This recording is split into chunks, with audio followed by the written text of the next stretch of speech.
Hey, and welcome to the Fabric Insights, where we bring the news from Microsoft Build. Yeah. Together here with me, we have Brian in the studio and myself, Mathias. And we look very much forward to talk about in the next little hour about all of the amazing new features that we've seen from Microsoft Build around Microsoft Fabric. Yeah. A lot of Microsoft. Yeah. Actually, Build Fabric was released a year ago at Build a year ago, so it is also the 1 year birthday or anniversary, what you would like to call it, of Fabric. Yeah, it for sure is. So we brought here an agenda for today. We exactly as you're mentioning, we want to talk about this year and what year it has been. So we're talking about the year Fabric. We also are going to talk about one of the very big news this time, which is the real-time intelligence inside of Fabric. Yeah. Then we also have a bunch of different features. We have task flows, we have multitude of AI features, and a lot of new things for the whole ecosystem of Fabric. So let's get started. So we've had now a year of Microsoft Fabric. Yeah. And what a year if it's been. It's the birthday of Fabric. Well, Anniversary, whatever. Yeah. Yeah. And it has been an exciting ride and thrilling ride, because Fabric was adopted quite quickly from our clients, saying, "Hey, this Fabric looks interesting. Can you help us understand what it is? Utilize the platform, and how do we actually get started?" Been a lot of interest even in the first half year of doing pilots and proof of concept, and really seeing that this last half year, so many organizations are adopting this in their production workflows and as their new unified platform. So the state of art here for Microsoft Fabric is where do we see ourselves? Is it a mature platform yet? I think it is becoming more mature from my point of view.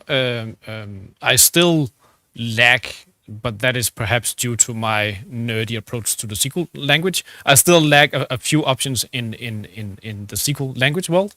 But I do believe that the platform from these releases we got at Build is way more mature than we just saw like 3 months ago. Yeah, absolutely. And we still maybe have a little bit of a catch-up, especially around the enterprise features of CI/CD and deployment, the API support and so forth. But everything around just creating your actual solution seems to be getting very mature and very, very usable. Yeah, and if you follow along on the Microsoft blogs, you will also see that I think it was yesterday or the day before that we got even more features like API support for real-time and all that stuff. So things are coming after builds, and in the upcoming few months, I hope we will see even more news. Yeah, and what I've also really liked is that while we are playing, or Microsoft is playing this catch-up of getting those enterprise features, we are still getting a buckload of interesting new features that will just help us create awesome solutions. And I think we have brought a lot of these kind of features also for the session today. So if you've tuned in, you're in for a treat. There's going to be a lot of interesting stuff that we've seen from Build from this year. Yeah. So before we talk about everything new, let's look a little bit about what we see as the game changers of this time. I brought a few of what I believe are the game changers here, and I would also like if you have some in your mind. So let's start with my picks here. I am truly a fan of OneLake. I think Me too. It's been talked about a lot, but I don't believe it's had an even it still feels like it's underwhelming how people are talking about it, because well, the worst I hear is someone saying it's a marketing gimmick or something like that, but I really truly believe in the power of us being able now to collect all of these other platforms in one place in Fabric and unify them all. And I've seen it firsthand how cumbersome, complex migration projects, if we were to do them 2 years ago, now can get this intermediate step where we just mount whatever previous platform people are using into Fabric and can let Fabric be that unified platform and nice and easily start migrating the different workflows, the different sub-solutions without the rush of having to move them all as a big bang very quickly. So we can do it much more incrementally and much more in the right tempo in the project. It is also, I don't remember the correct wordings here, but I think I saw communications before build that OneLake would become the one place for all your data without borders and boundaries and brick walls. So no matter what data provider you have, Google, Amazon, and all the other stuff, you will be able to use that data in OneLake. Exactly. So if you show here on the slide exactly what you're describing, we are able to, inside the Fabric platform, we're able to have data from Dataverse, Snowflake, Cosmos DB, Amazon S3, Azure Databricks, and in the future even more Azure SQL, on-prem SQL, and many more. And we can have them in Fabric, and they will just appear as one unified data platform with all your data. Yes. We can do reports on it with live queries and things, and all those queries are just going to be distributed and pushed back to their original source. And you suddenly have this live overview of your data across so many systems. Yes. It's a really neat vision, and I really think that OneLake did a good job here. Yeah. Then I also have the capacity billing, which seems like a mundane thing, and some would even argue that it's a little bit annoying. but I really experienced a very positive pushback from clients, organizations who are wanting to use Fabric, that they really like this cost model. The thing with the capacity billing in Fabric is that beforehand we had to pay for all the individual tools, whatever they were using. So if we used a little bit of Data Factory, we paid for that. If we used a little bit of notebooks, we paid exactly what we were using, which also meant that, as you can see at the graph, that the cost is fluctuating, and it's unpredictable for the cloud version. Whereas in Fabric we have this hard limit of the capacity. We know what we pay. We have the same stable bill every month. And yes, we may pay a little bit for that extra excess capacity that we are not using, but in my experience, that's a pretty good trade-off for knowing what your bill will be month over month. Yes. So it's worked out pretty neatly. I totally agree. That was my two game changers. Do you have any we also should talk about? If anyone out there just follows briefly along my LinkedIn profile, then you will see that I'm a lot into the real-time world. Yeah. And this is also a main part of this stream, that what I saw from Build was that the main area of news at Build was in real time. Absolutely. We got a new name, real-time intelligence instead of real-time analytics, because now real-time intelligence services are now in the next era of delivering insights on your data, on your streaming data, delivering custom workloads, custom event streams, and custom things at a next level. After analytics, we can also now go into the intelligence part and react to data, react to events that are happening. And this also means that the data activator is now no longer there, which actually reminds me on this T-shirt, because this is now a collectible item, because I still have the data activator logo right there. That's right. But that will in future no longer be. So this might be a collectible item in a few months. I don't know. So we're saying goodbye to data activator, but not really saying goodbye to data activator. What we are maybe saying goodbye to is this. We have a Power BI problem here. So. Wow. We're saying goodbye to the term here, real-time analytics. Even the PowerPoint wanted to get rid of it for us. Exactly. Oh, wow. So now we are saying hi to real-time intelligence, and with real-time intelligence, we also got a bunch of new services and features. Great. Well, Lud, let's move on to that, and let's talk about what is new in the intelligent data platform. No, because as you said, you've been really looking into this for the past year, and I don't know if the features were game-changing features yet, but we surely have received a bunch of news around this topic now. So if it wasn't before, at least it is now, I assume. Yeah, exactly. So let us hear. But first of all, we got the new main menu item at the left in Fabric called Real-Time Hub. And Real-Time Hub is your centralized access for everything around streaming data. It can show you where your streams are, where the streaming data is, and it can also help you with ingestion of your Azure resources, and also help you start event-driven actions based on what is happening inside your Fabric tenant. Yeah. We have a short demo later on. And should we just quickly show people where they find this real time? Yeah, I can do that. Oh, yeah, we have it here. I have it right there. So in a workspace, it would be just as you said, the left-hand side. Yeah, but for some reason it is no longer here. Oh, no, it's fine.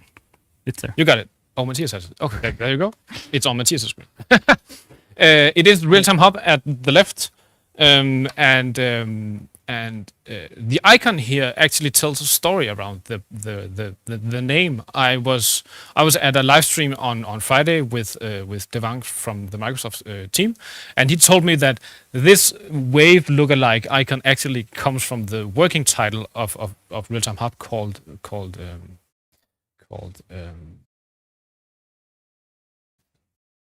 Data River. Oh, cool. Sorry, I just lost that. Cool. The one river for your data streams. So the waves is trying to imitate a river. So yeah, and the event hub is that the real time hub is. Let me if I can click there. The real time hub has 3 elements. It has if we look at the top, I'll just zoom a bit here. Cool. It has the data streams. It has something called Microsoft Sources and Fabric Events. I'll get back to that to the 2 other ones in a few minutes. If we start at the data streams, this is the first point of entry we get into the real-time hub. This now shows us everything we have around event streams. I'll just scroll down to find my items here, and if I zoom in right there, this is an event stream I have built that has been running for quite a while now, just collecting data to use for demos. It is loading in the New York City taxi data stream from Microsoft. It's a demo data set. Yeah. And it also shows me that just underneath this is not in a given order. So I'm just lucky that the New York City taxi data set is just underneath this. So the entry for data streams actually gives me an overview of what streams do I have and what sinks/destinations do I have around my real-time data. Cool. And not only is it giving me an overview, it also allows me to click on any event, any item, to get an instant overview of what is happening inside my, in this case, event stream. If I zoom a bit here, then at the first thing, the main part, I can see that this is the parent item for my things. I clicked on the event stream, and I'm now being presented with both the upstream, so the ingestion, things where are data coming from, and where is data saved, so the downstream, directly here. And to the right, I will also see what are the incoming and outgoing messages. As this is only ingesting data into my custom database, it is only showing me incoming messages, but when you begin to read data out of it, it will also show you the outgoing messages. On the top, I can begin to endorse it. I can begin to create an alert based on this event stream directly, and I can also begin to preview the data.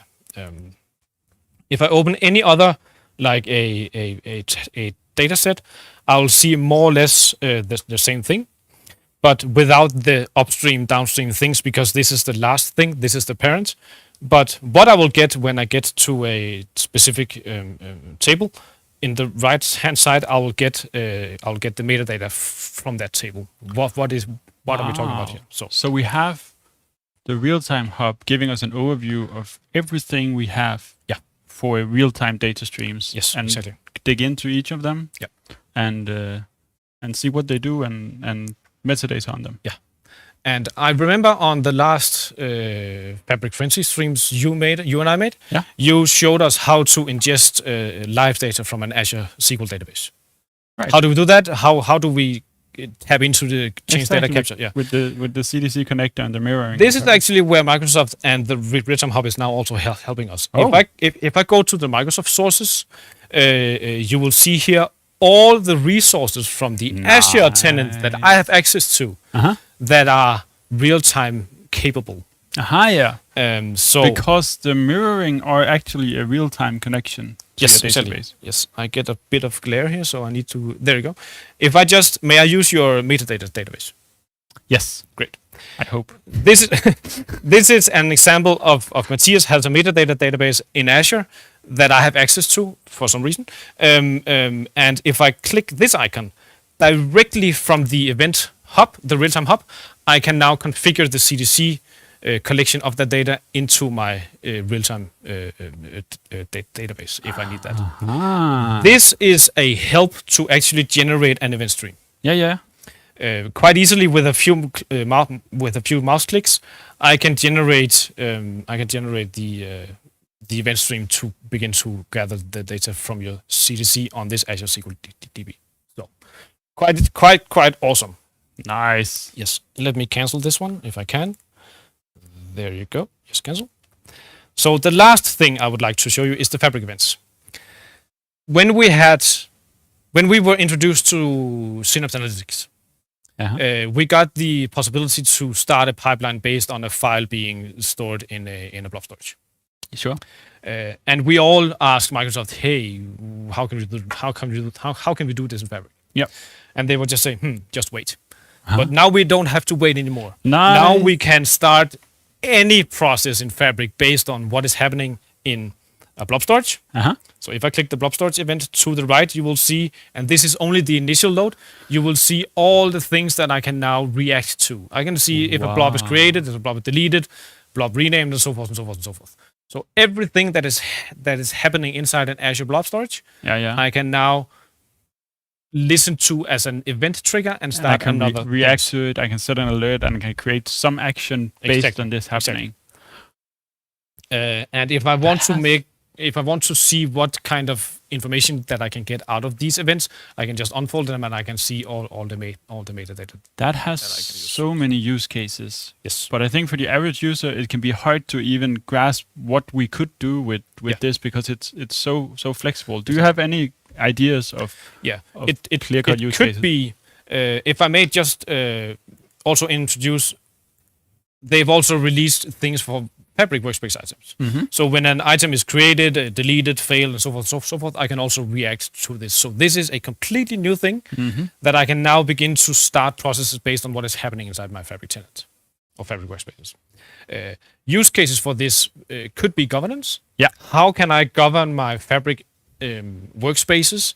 What is happening there if someone by mistake deletes an item? I can get an alert saying, "Hey, someone deleted this. This is what is happening and who did it." And if you have a CI/CD workflow or deployment pipelines, you can go back and you can catch that error before you are too late to detect it. Oh, that's really nice. Yeah. And as we just saw in both the streaming hub and the Microsoft data sources, it is just a matter of select create event stream, and then I'm being guided with a UI on what do I need, what would I like to happen when things are happening. What if I wanted to get rid of in something like a data factory pipeline? I'm pulling some new data and I put up a schedule. Maybe I do this every hour or every 15 minutes. Could I skip that whole schedule and just listen and wait? If new data arrives, start processing this data? More or less, yes. Nice. More or less, yes. Nice. Of course, it depends on the origin of data and all that stuff. But I'm a consultant, so I said it depends. But more or less. The first answer, yes. Cool. Yeah. So that was the real-time hub, and if you have access, everyone has access to this. It is right now in public preview, so you might see errors here and there, but begin to play with it. And around costing here, it is the cost here. Whatever you are doing in this real-time hub of creating elements is actually just creating an event stream by the UI. So the cost is the same as the event stream is right now. Cool. Yes. What if I wasn't using real-time hub yet? Sitting out there, maybe I have a simple data warehouse, data platform, something, and I don't necessarily have IoT data or telemetry data or something. Is this then not for me? Is it for those use cases, or would there be reasons for me to look into this? There would be definitely reasons to look into this because as we saw from the from the Microsoft sources, when I have a database somewhere in Azure that I would like to get data from, you could do it from the real-time hub with a few clicks of a mouse. And the Fabric events actually can now trigger pipelines, notebooks, things to execute based on things that are happening inside your tenant or in a blob storage somewhere in the world.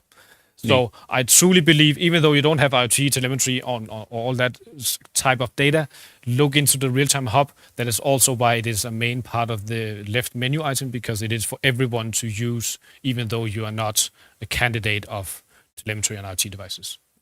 Great.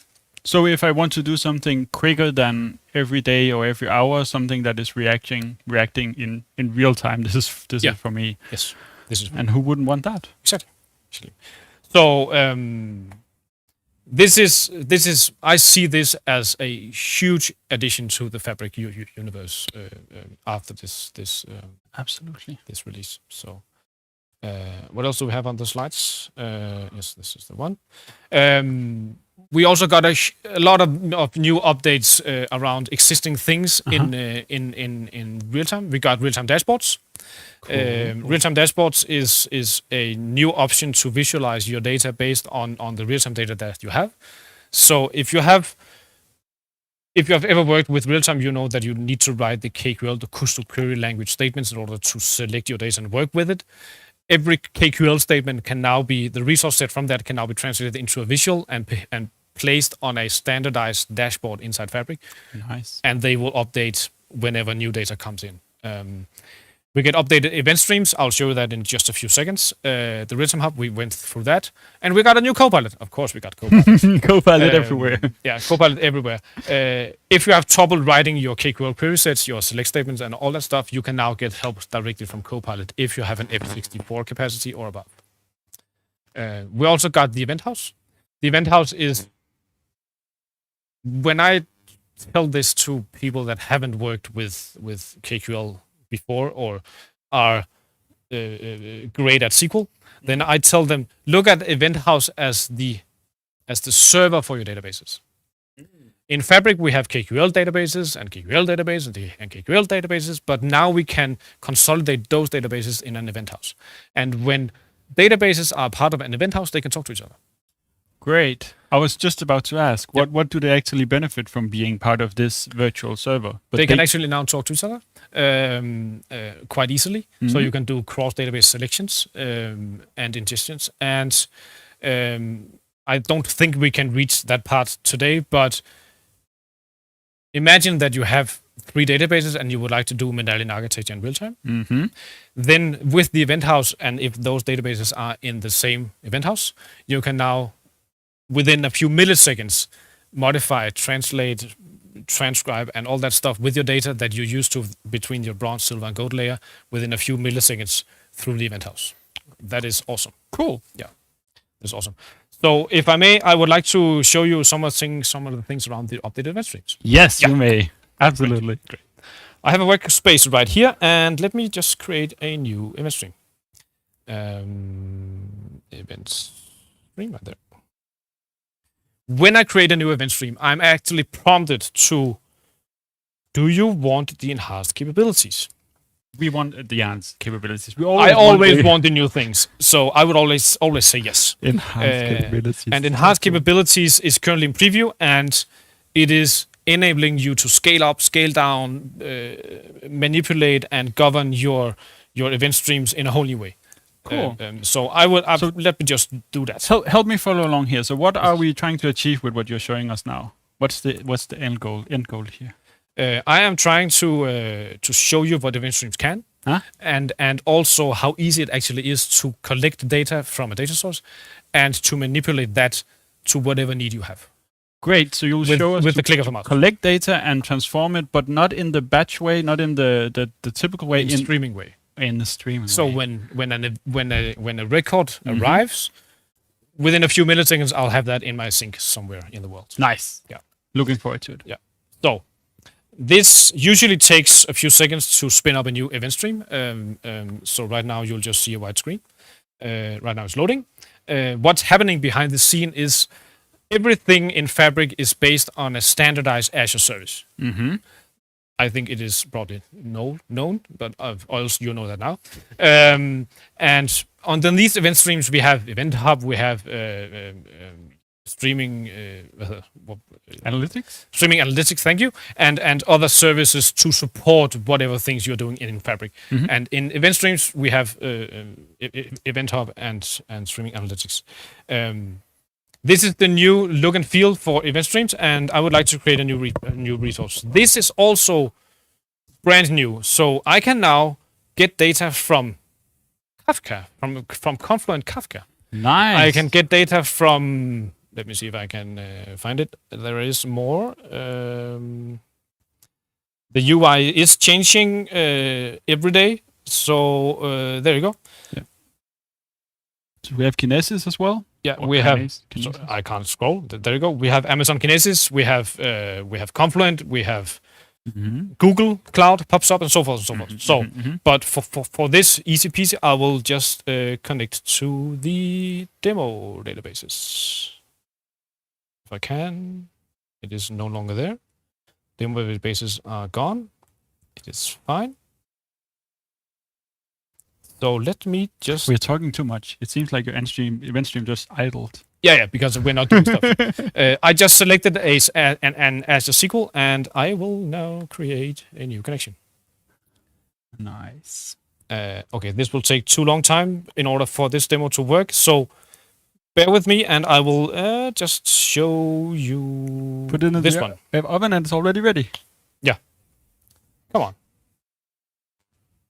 This is already ready. Great. Yo. That was easy. Yeah, that was easy peasy. Sorry for that. Here I have selected the bicycle demo data from Microsoft, Yeah. and in the new event stream experience, I have either a look at it as give me the live the live things, or I can select to edit it. If I select to edit it, I'm translated directly into a new UI, where for every item here, I can begin to edit the elements. And notice this one down there. Uh-huh. The new capabilities of the event stream is that if you have a stream Mm-hmm. that you would like to split into more sub-streams, you can actually stream data to another stream inside the event streams. Oh. Ooh. So in this part of the event stream, I'm filtering the data based on the neighborhood that equals the London Bridge. Yeah. And then whatever data is coming in, I'm saving that into the sink called diagnose sink. And the London Bridge stream, the London Bridge data is now being streamed to another stream. So if I want to collect every data from this event stream, I can connect directly to the event stream called diagnosing data. This is from Friday's demo. Mm-hmm. Or if I only want the London Bridge data, I can actually connect to the London Bridge data as an individual event stream. Without having to do filters on the full stream or something, you just have this substream. Exactly. And let me show you, because I can actually find it here. Find it words, London. It is no longer there. I'm sorry, it should have been here. But the stream should have been called London Bridge Stream. Yeah. But we are still in preview, and then I could connect directly to that stream and do my reporting based on that. Cool. So, and we got a whole lot of new things around dashboarding, Copilot, and things. So, without bypassing the entire session of this, I would hand it over to you. Before we you have one. I'm curious about the real-time dashboard. The real-time Because that sounds interesting. It is quite interesting. If we think back on Power BI, then we need to wait. It's 30 seconds for Power BI to refresh automatically when new data arrives. And that might not be sufficient for some organizations needing instant insights to things that are happening. Imagine you have perhaps a huge park of windmills. Mm-hmm. And before all the wings break off, we would like to have an alert that, hey, this bearing is beginning to sound strange. Please change that. Yep. And the sooner we can change that bearing, the less cost it will have in the maintenance going forward, right? Yep. And we might not have enough to wait 30 seconds to dispatch someone to do stuff. The real-time dashboards is now giving us instant insights on what is happening in our, right now only in our Custo databases, so in our KQL databases, based on the KQL events that are, the KQL statements that are happening. And we can begin to build elements more or less in a, it is not the Power BI look and feel, but you can build elements as with charting and with cards and information cards and all that stuff with instant updates whenever data arrives. Yeah. I mean, for the Power BI savvy viewer out there, they would probably say, I actually believe we can get it down to even 5 seconds. So we can get it down to 30 seconds, could also be a short duration. I don't think time is the problem, and I think this is actually quite powerful, because if we were to go for like 5 seconds, what would happen every 5 seconds is that all those visuals would have to call whatever database the data is on, even if it's Custo or SQL, and it would have to fetch the entire data set, do the aggregation, and then forward this to the visual. Now, this can be quite fast if you have enough compute, and KQL should be able to do this quite fast. Sure. But if you're calling those tables every 5 seconds, getting a large sum of data, that's going to be very, very costly. Yes. Very, very quickly, very, very costly. Yes. So if you instead could turn it around and say, we don't want the visual to refresh itself every 5 seconds. We want it to just pick a single piece of data, get that data, and then update only the change based on that little data blip.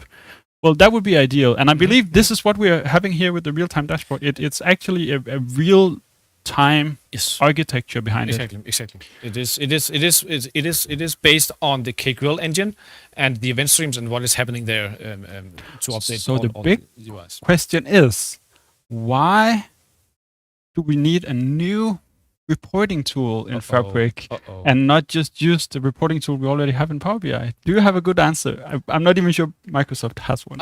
I'm not sure, because this Friday I may have said something that was incorrect, because I said that I looked at real-time dashboarding as the second visualization tool from Microsoft. And on that call, on the live stream, one from Microsoft actually says, we need to drink a beer about that, because that is not the intent for Microsoft. And I still think that Microsoft is building on the story around real-time dashboarding. Why it is there. I know a bit of why it is there. It is to cover, as you just said, the help for only picking the single entry of the record coming in and updating the accordingly visuals. It's going to run faster and better. But I'm still waiting, and if Microsoft is following along, please email me, because I would love to hear what Microsoft has take on where does real-time dashboarding fit. Okay. Yeah. Okay. And if you are going to Germany this summer, I will also do a pre-con on that. So we will keep our eyes and ears and watch and see how this develops, because it feels weird to have two different places to do visualizations. Exactly. Okay, but it is a nice addition. I mean, if I had a dashboard that I wanted to put up on my production wall or something like that, and watch if my machines were nearly close to breaking down, or my performance, if we are doing the work at the tempo we need to do, it would be really neat to use this real-time dashboard for that. Yeah, so for an engineering facility that has huge amounts of machines running and things are going haywire, the real-time dashboard could be an option there. Great. Yeah. Excellent. That's cool. This one is actually interesting. As I just mentioned quickly, there should be more. There's more. This is my own wordings, and I stand to it to my death, that the event house now utilizes us to build the world's fastest medallion architecture load. But it's not more than, I think, half a year ago, when I remember you saying on, I think it was during one of the streams, that we cannot build a medallion architecture with the real-time tools. Yeah, we couldn't at that point. But now we can. Because now we have, as I told you, that the event house now consists of one or more databases, and those databases can now talk to each other. So based on update policies and materialized views, we can actually now load from bronze to silver to gold. The bronze color is off here, but we can now load through the medallion architecture for every record coming in within a few milliseconds. And those records can then be exposed through the real-time dashboarding. It could be that the events are coming in from your sources and you might add reference data to it. You might add a join, you might clean it up, you might aggregate it or something. Right now, we can't do joins in event streams. I hope that will come. I know that there's an idea on Fabric Ideas on Microsoft's page to actually join data on the event streams when it comes in. But right now, if we need to join reference data and add more data to the incoming data, we need to do that in the KQL database. We can do that by update policies that listens to what is coming in and doing the data manipulation as the records arrive in the database and then hands it over to the next table. And the materialized view is just an always ready aggregated result set of a query that is based on top of one or more tables. It sounds like a really interesting concept and idea. The only concern I have is that the last time we talked about this, we talked about why the fact that we could not do the leader update was such a big blocker, because we had to redesign everything to be incremental and lots of filtering logic behind that. So what has changed around that? We also got deletes and updates.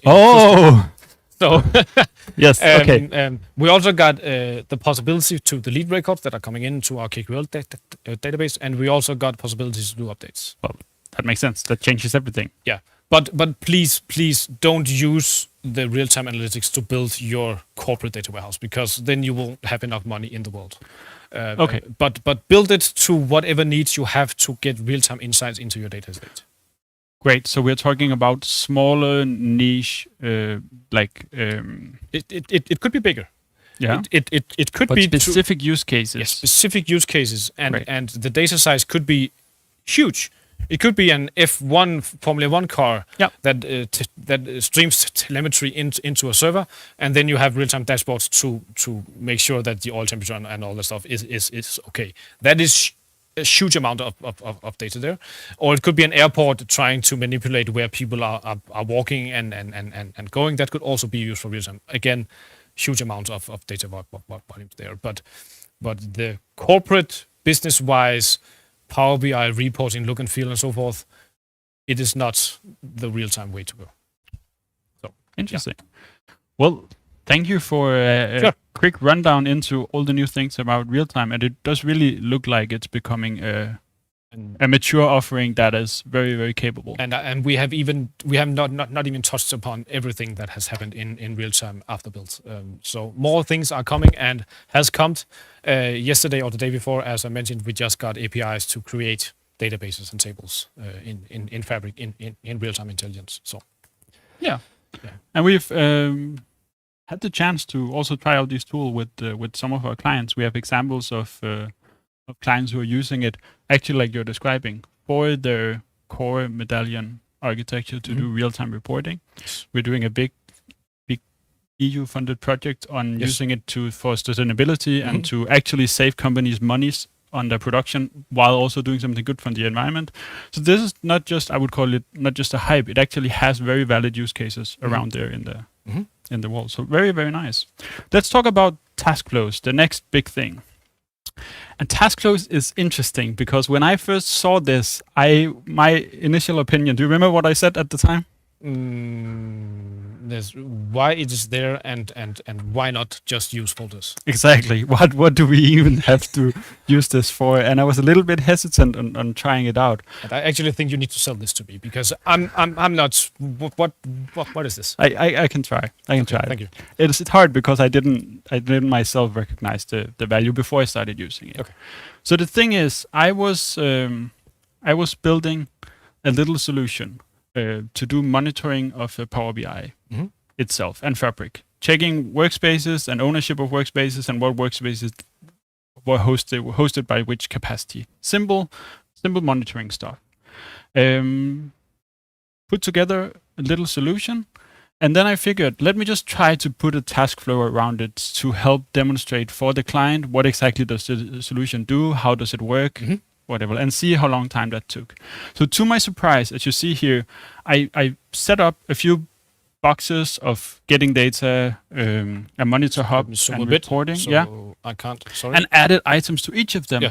And what happened is that within, honestly, 5 to 10 minutes, there was an overview of what happens in this workspace, what the solution is doing. There was descriptions for each sub-step. Oh, so I can do commenting on you can every do commenting box on all the boxes. So you have kind of a self-documenting solution. We don't need to go and write a Word document to explain what this is doing, because the solution itself now tells me what it's doing.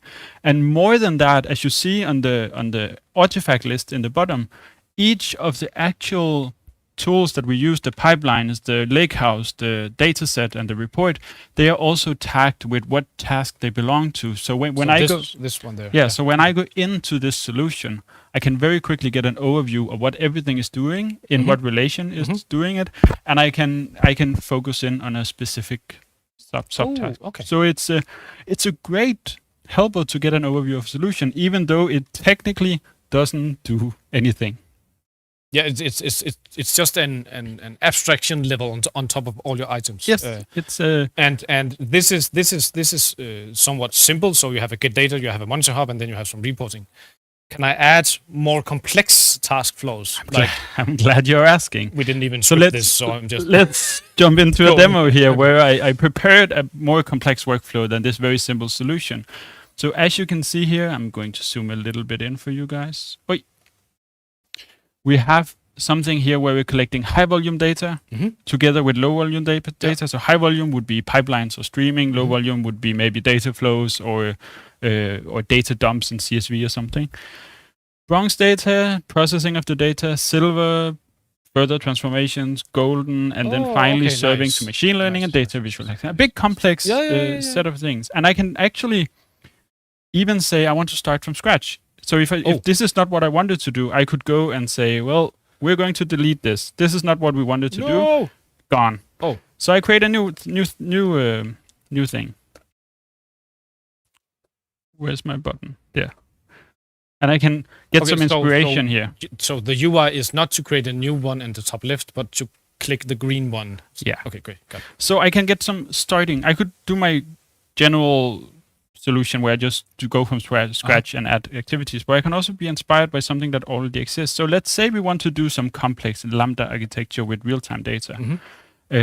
I can click this Lambda and I can select it, and it will also already help me schedule and show what a good setup could be. Then I can go to each of the activities and say, well, for real-time... This is helping us to understand the best practices. It is, and it's helping us to build the solution. So I'm looking at you now, the expert of real-time data. So we want to do real-time data ingestion. I click new, and it's already suggesting me here, well, maybe you should use an event stream. I would also use an event stream. Yeah. Great. I'm totally there. We are agreeing with the tool, and I can click it. If it works, there you go. And I can give it a name.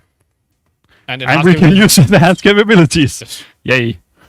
And it starts creating the thing. It can go back, and I'd already here... So then, what about the mapping then? So when I click the green box to real-time, it is already mapped. It's already mapped. So I can go to the next one and say, well, now we want to do some streaming data storage. Sorry, it's a... And here it suggests an event house or a SQL query set. I go to event house. We will go for the event house. Okay, so we get the best practice architecture or blueprints or call it what you want, and then based on the boxes we can create elements that fits that architecture. Yes. Wow. And it can help us build it out the right way, and we can have support from expert fleshing out the overall workflow, and then a business user or newcomers in the industry would have an easier time creating the right solution.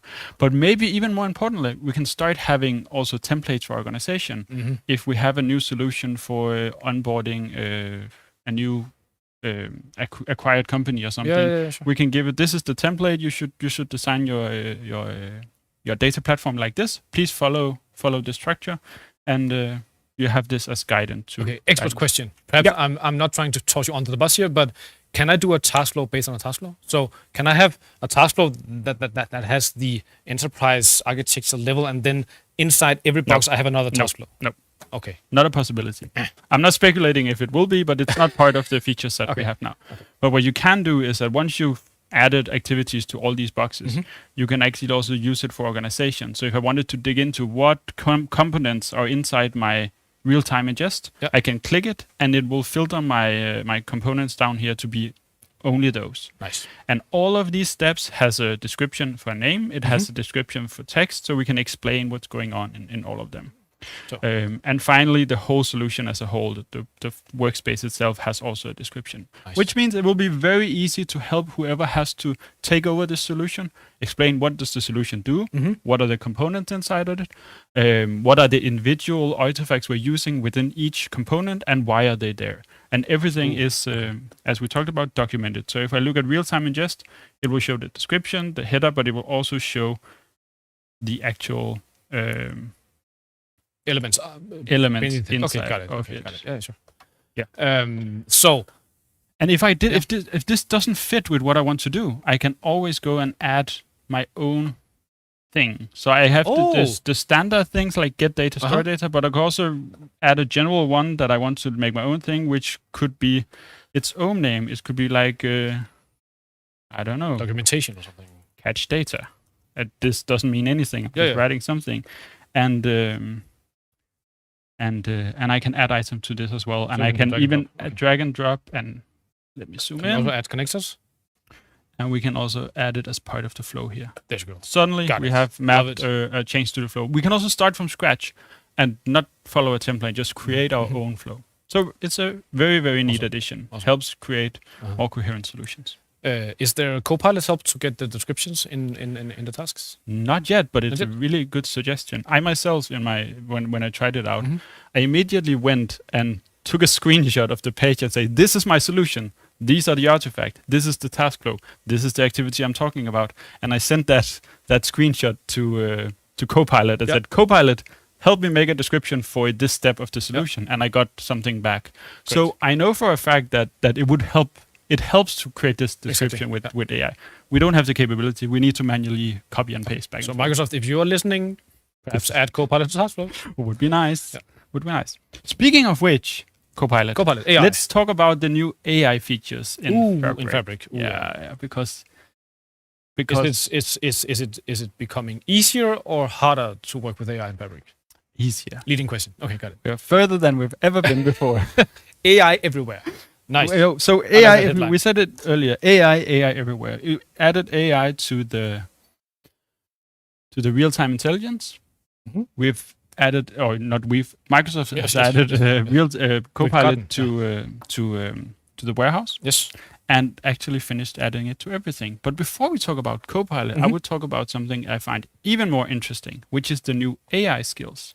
AI skills. Because with AI skills, we are now able to chat with our data warehouse, but we are able to do even more than that. So as you can see here on the slide, AI skills is a feature that allows you to. Can we? No, we can. To a bit here. I can try. Yeah. To look at the tables of our warehouse, and we can click and enable. We want to create a new skill for our AI that understands these two tables. So in this case, it's customer loyalty and customer support table. These two, yeah. Yes. We need to click these two, do nothing else. Suddenly the AI understands these two. We can add relations if we want it to understand the relation, the join between the two. Yeah. And we can start asking it questions. So for example here, how many calls have we had from loyalty member by the source they joined from? And it will give us the answer. But even more impressively, it will also give us the query that gave us the answer. So it's not just guessing or hallucinating. It's actually using its skills to create a query that we can validate and check, which will give us the answer. Okay, so this must be the query then? This is the query. So I can now so when people ask where do you get those numbers from, I can actually just know that this is the select statement that Copilot helped me with, and then there you go. Okay. So and it returns the query itself as well as the output of the query. Uh-huh. So as you see on the slide, it had the query, but on top of the query there was the actual data. Yeah. So that's a pretty good way to get an answer. So this is the resource set. Yeah. Yes. Got it. Okay. And there's even more than that. Oh. Yes, because this is an AI skill. So we can take the output from this part. Mm-hmm. We can publish it. We get a URL, which now we have a URL for this skill. So an API. So we can take this skill and add it to Copilot. What? Yes. This is a feature that is announced but not available yet. But we can take this skill once we've created it. We can go to Copilot Studio. We can add it to whatever AI agent we are creating. Yeah. Which means that this AI agent will now understand our loyalty program and will understand it in a way where if we ask it questions, it can go run this AI skill. It can get result from our data warehouse, and it can get the results as well as the query, and can use both of those to give us a fact-based answer. So okay, mind blowing. Yep, absolutely mind-blowing. So actually, if I have normally in a corporation, you have Power BI reports like a lot. Yeah.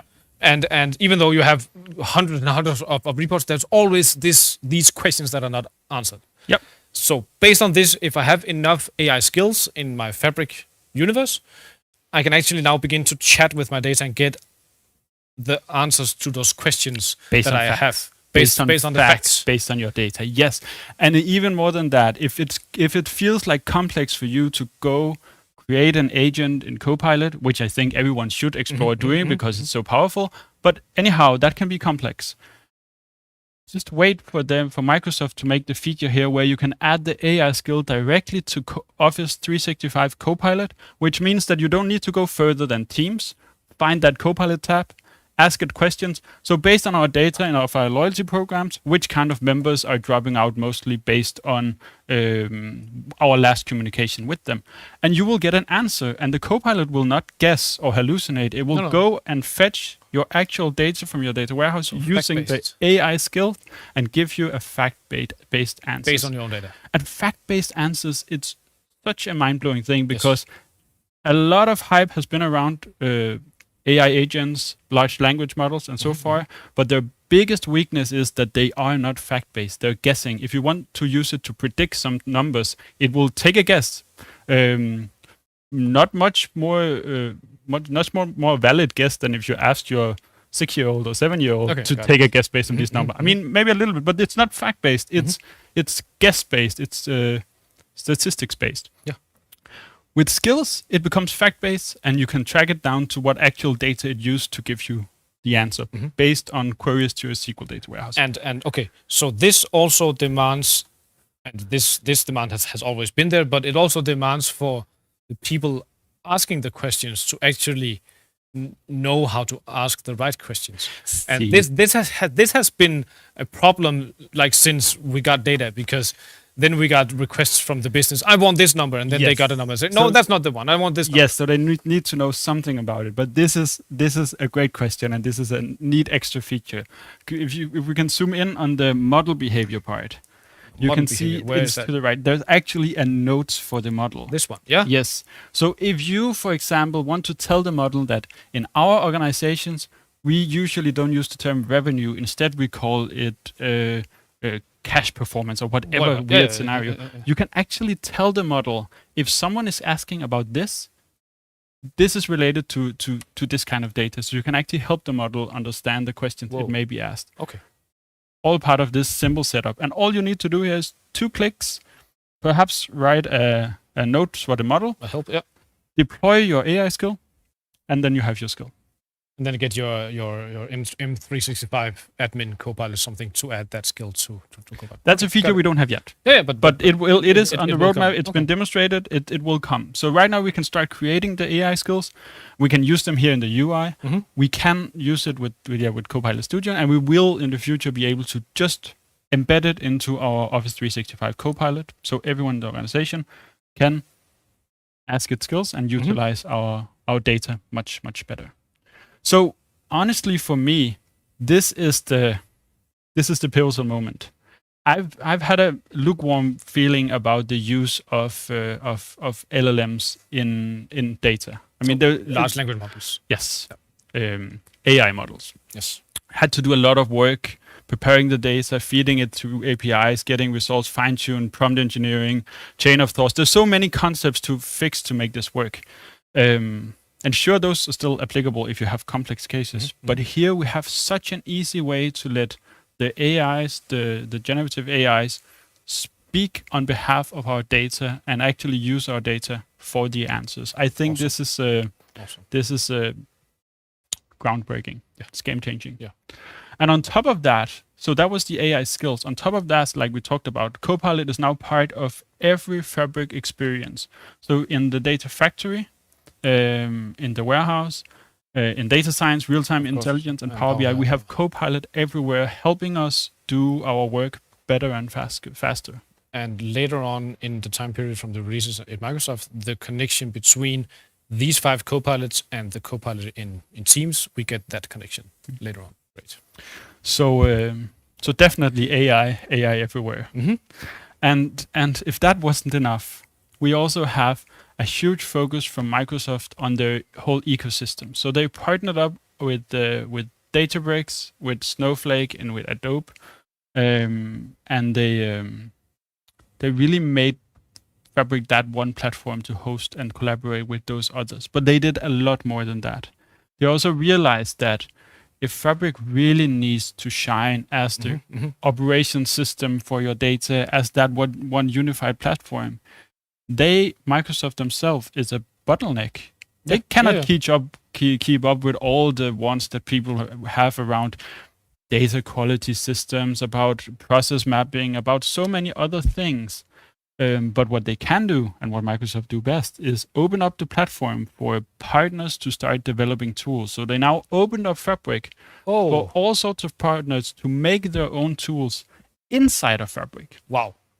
So this is not about opening the data, exposing it through API. This is about actually giving developers the opportunity to create their own solutions, artifacts, things in Fabric, and it communicates with Fabric, but it also lives inside Fabric and you can use it. So just like you have third-party visualizations in Power BI that lives inside pure Power BI, and you have applications for Power BI, monitoring solutions and so forth, you now are able to add your whole custom third-party solution inside Fabric. And manage it inside Fabric. And manage it. And right now, this doesn't mean much because we don't have many solutions. But it means in the future, we will see this whole range of, as you can see on the slide here, whole range of workloads that will be entering Fabric. And I think this is just the beginning. Prediction here is a year from now, we're probably going to see 100 or 1,000 different sub-solutions being published to the Fabric platform. Great. So we can start to do even more than we can with Fabric itself. So that was the developer workload. We also are seeing user data functions, which is a way for any user or developer on Fabric to actually create UDFs, user-defined functions here inside Fabric, which can be used by the different workloads. So you can use these functions in your warehouse or in your pipelines or etc. So it's a neat way to modularize and improve your Fabric. And finally, we have API for GraphQL. I missed this news. I didn't see how big of a news it was because I thought this was a new, quick way to query our metadata in Fabric. But it's not. It's a way for us to just one click and then our data warehouse or lakehouse is exposed through a GraphQL externally, which means that by just going here and clicking and adding a lakehouse, the next step for me is to add this code to my web solution. Yeah. And the next step here is I suddenly have a web solution that when I interact with it as a user, it fetches data from. So you're actually interacting with Fabric. So you're actually interacting with Fabric through web applications. Wow. So now we have definitely bridged the gap, or Microsoft has bridged the gap between the data of Fabric and application development. This is going to be huge. Yeah. And finally, in the last minute, for this one is a brief little thing to end on. We have something as boringly called as Native Execution Engine for Fabric Runtime 1.2. Parenthesis, Apache Spark 3.4. It sounds just like I updated the Apache Spark engine. We're not going to go in technical details, but what it is, what you see on the slide, is it's like the Roadrunner for Spark. It makes in a lot of the benchmark cases, it makes it run up to 4 times faster. Or actually, I think the lowest of the workloads was 4 times faster. So 4 times or more faster without having to change anything in your platform, besides clicking a little setting on, and that's it. So if you haven't already explored this and you missed it because it sounds so boring, check it out. It's an amazing addition to Spark. Good. That was our news. That was all the stuff from Build. I mean, not all. There's probably a lot left we didn't get a chance to talk about. There is a lot that we can... Yeah. I think we could speak a whole day about this. But this was the most essential things in 1 hour. Thank you so much for joining. We look forward to seeing you next time. Yeah. And the next Fabric Frenzy in 2 weeks. Yep. And enjoy your work. Explore the features. They're amazing. Have a great day. Yes. Bye.